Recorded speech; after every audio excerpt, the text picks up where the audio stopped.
ফিরে এলাম বিরতির পর, চলে যাচ্ছি পরবর্তী সংবাদে। দীর্ঘদিন ধরে তেলিয়ামুড়া পুর পরিষদে একটা এলাকার সাধারণ মানুষ পানীয় জলের সংকটে ভুগছেন।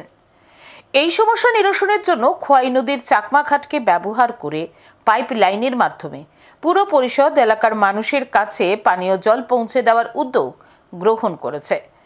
ইতিমধ্যে সেই কাজ শুরু হয়ে গেছে।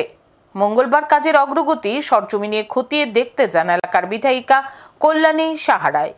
এই দিন তিনি এই কাজের সাথে যুক্ত আধিকারিকদের সাথে কথা বলেন। পরে সংবাদ মাধ্যমের মুখোমুখি হয়ে বিধায়িকা কল্যাণী সাহারায় কি বলেন শোনাচ্ছি। চাকমাঘাট স্থিত যে আমাদের ইনটেক ওয়েল জলের পানীয় জল তেলিয়ামুড়া মিউনিসিপ্যালিটির 15টি ওয়ার্ডে পানীয় জল দেওয়ার জন্য যে সরকার যে ব্যবস্থাপনা করেছেন তার কাজ চলছে।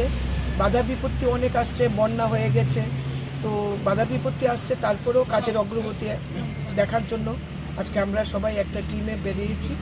চেয়ারম্যান রয়েছেন আমাদের সাথে মিউনিসিপ্যালিটির, বাকি আমাদের তেলিয়ামুড়া মণ্ডলের প্রত্যেক কার্যকর্তা রয়েছে, তো আমাদের কাউন্সিলর বিমল রক্ষিত রয়েছে। আমরা সবাই মিলে এসেছি কাজের অগ্রগতি দেখা, কন্ট্রাক্টরের সাথে কথা বলা, ইঞ্জিনিয়ারের সঙ্গে কথা বলা, আর কতদিন লাগবে এই কাজটা সম্পূর্ণ করতে, পুরো বিষয়টা নিয়ে একটা আলোচনার জন্য আমরা এখানে এসেছি।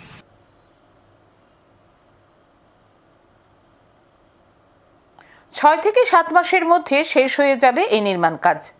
নির্মাণ কাজ সম্পন্ন হয়ে গেলে পুরো পরিষদ এলাকার 15টি ওয়ার্ডের মানুষ দিনে 2 বেলা জল পাবে।